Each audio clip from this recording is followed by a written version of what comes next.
Shut up and sit down.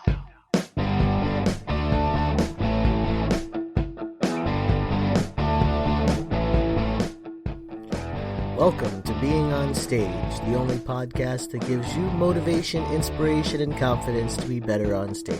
No matter how you entertain, sing, dance, band, comedian, public speaking, MC, drag, burlesque, performance art, or street performer, this is the show for you. Hey, rock stars, it is your boy Reggie Dawson, host of the Being on Stage podcast. Thank you for tuning in. Welcome back. And of course, if you're listening for the first time, welcome to the madness. Appreciate it. Glad you're here.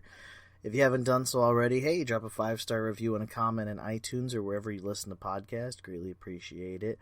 Passion. Man, passion is something, isn't it? Like, you got a passion for what you do, right? You got to have a passion for what you do. Otherwise, why are you doing it? That's the age-old question. If you're not passionate about it, why are you doing it? But when you step on stage, it's a little bit different. So you can have a passion for playing guitar, dancing, singing, playing the oboe, telling jokes, magic, speaking. You can have a passion for all that stuff. But once you step on stage, your passion, you kind of have to shift that passion a little bit. And where does it shift? Well, you're on stage. The purpose of being on stage is, bingo! Entertain an audience. So you have to shift your passion to your audience. You have to be passionate for your audience and passionate about your audience. So let me frame this out. Let me just paint this pretty little picture. Went to an art museum, by the way, with my daughter. She's getting into painting. So I'm all into like framing pictures. So if I use a couple of painting references today, you know why. So let me just frame this picture for you. Okay? When you go to a show, doesn't matter what it is, just pick whatever last person you saw perform on stage. Pick that. When you went to a show, what were you expecting? Were you expecting to be entertained? Were you expecting engagement? Were you expecting excitement? Were you expecting maybe to feel something? Likewise, your audience expects the same. So here's let me keep framing this picture for you. As an audience member, why did you go to your show? Oh yeah, I went to my show to be entertained. No. Why did you go to the show? To support somebody, to see something new, to see something talent. I got free tickets. I didn't even know there was a show. I just showed up. But no matter the reason, you're there. And you're there for a purpose. You're there to be entertained. You're there to support somebody. You're there to feel something. All that stuff I just mentioned. What else could you do instead of go to that show? I could name of about at least half a dozen things off the top of my head. I could clean my house. I could wash my car. I could meal plan for the week. I could podcast 6 or 7 times. I could start building a new website. I could, there's a list of things that people could do instead. I could stay home and watch Netflix instead of come out and see you perform. Or scroll through YouTube. How about that? That's something I could do instead of come out and see you perform. The fact that your audience is there, the fact that your audience has made the decision, and this decision is crucial, the fact that your audience has made a decision individually and collectively to be in that location where you are meant to entertain them is incredible. I mean, think about that. Someone carved out time out of their day to witness your talent.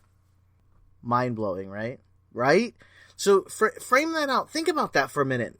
When you're on stage, those people out there, whether it's 5 people or 500 people, those people out there made a point to schedule time out of their lives and all the things that they could be doing, and in some cases spent money to be there. Whether they're spending money on drinks for a free event or if they're spending money on food, they're spending some type of money and time to be there where you're entertaining. What are the 2 most important things to human beings? Side note, time and money. And someone is taking both of those and spending it with you. The entertainer, the performer, the artist, the talent debonair.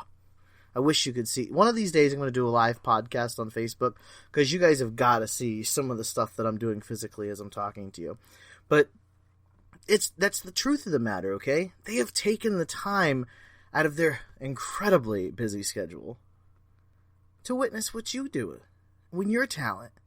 So listen, when you're on that stage, one of the things you got to keep in mind is you can't waste anybody's time. You can't waste time with, complacency. You can't waste time with lack of energy. You can't waste time with lack of emotion. And most importantly, you have to respect the fact that they've taken the time to be there by including them in the night and giving them an experience. I say this all the time. Like, you guys are probably starting to realize that I do repeat some of the same stuff over and over and over again. And that's because that is at the core of my message, is to give the audience an experience. That's what I help with. That's what this whole podcast was designed, was to help you, the performer, get to a place where you're giving your audience a better experience every single time you step on stage. I'd love to work with you and witness what you can do, by the way. If you're interested, hop on my calendar, beingonstage.com/calendar. I would love to jump on the phone with you for like 30 minutes and just chat about what you do and see where I can help. Truthfully, I just want to see you crush through your barriers and accomplish your dreams. So back to being passionate for your audience. One of the worst things you can do for your audience, and I've done it. Listen, everything that I tell you not to do or everything that I tell you to do is stuff that I've done. I've made the mistakes. I've made the stumbles. I've learned the lessons. So this is me passing it on to you. One of the worst things you can do is wing it. That is complete disrespect for your audience's time. Because when you wing it, you don't know what you're going to do. You don't know if in the middle of your show you're just going to run out of stuff. You know what happens most of the time when you wing it? Everything you do starts to become repetitive. Your movements on stage, your interactions with the audience, they start to become very, very, very repetitive. And repetitive equals what? Ding, ding, ding, ding, ding. Boring. Boring. When you become repetitive on stage, you become boring. You become predictable. And predictable is a waste of time. I'm being real now. I'm getting into it. You're my audience. I'm passionate for you. I have to give you something, right? I can't just be like, and then you gotta jump on stage and have a great time. No! I gotta serve it up the same way you need to serve it up on that stage, friends.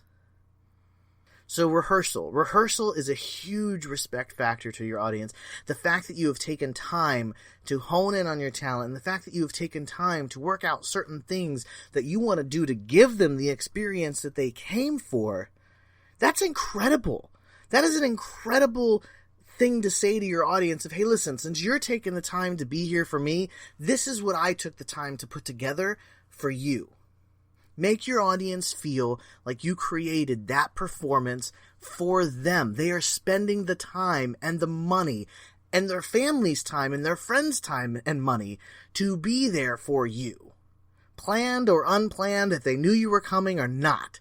If they're the only person in the audience, they carved out this little piece of their life that says, I'm going to see Steve at the bar.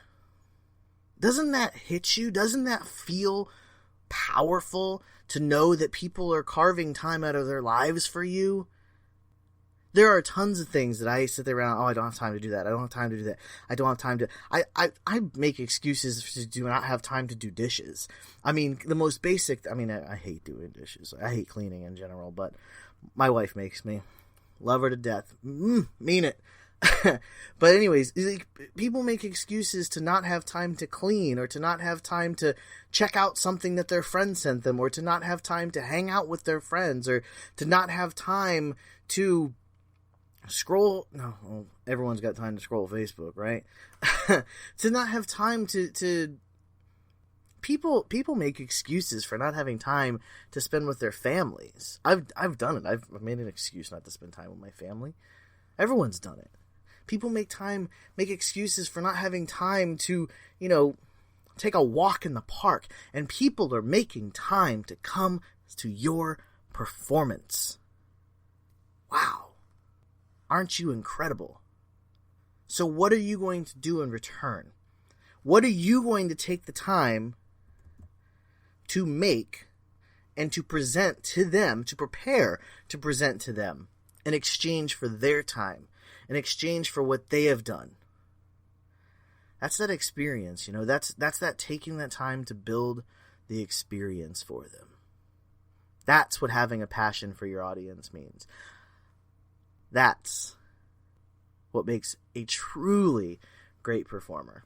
So take the time to create, take the time to rehearse, take the time to prepare your performance for your audience and show them that you're as passionate for them as they are, or at least you hope they are, for you. And of course, keep on shining.